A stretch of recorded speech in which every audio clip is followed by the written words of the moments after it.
Fenomenlarga erishar vaholanki va'dalar berayot talablar aldar muhabbatga ishontirishga urar nima o'zi muhabbat baxtmi yoki razolat buni kim javob berar agarda sevganingga qilganingni tunda qo'ng'iroq bo'lsa band so'ngra esa xizmat so'ngra esa minglab xayollar tonggacha qiynab tun esa o'tadi go'yoki asr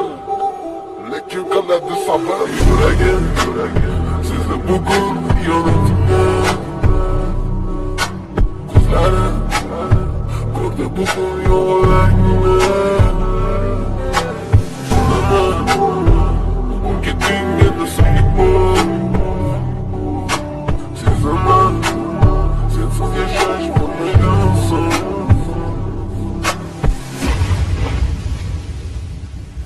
yo'qotgim kelmaydi afsuski kechim uchunlarda qilmaydi hech hamga sig'maydi nahotki sevmaydi endi nima yo'qotgim kelmaydi afsuski kechim uchunlarda qilmaydi hech hamga sig'maydi nahotki sevmaydi endi nima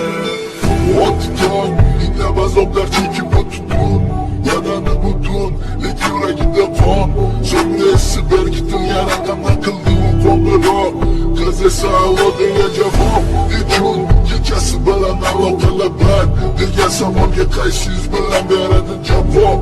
axir xiyonat deganlari shu emasmi axir hammasi shundan boshlanmasmi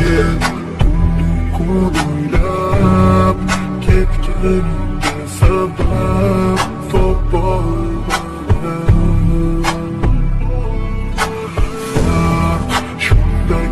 fakat men senga o'xshab kecholmadim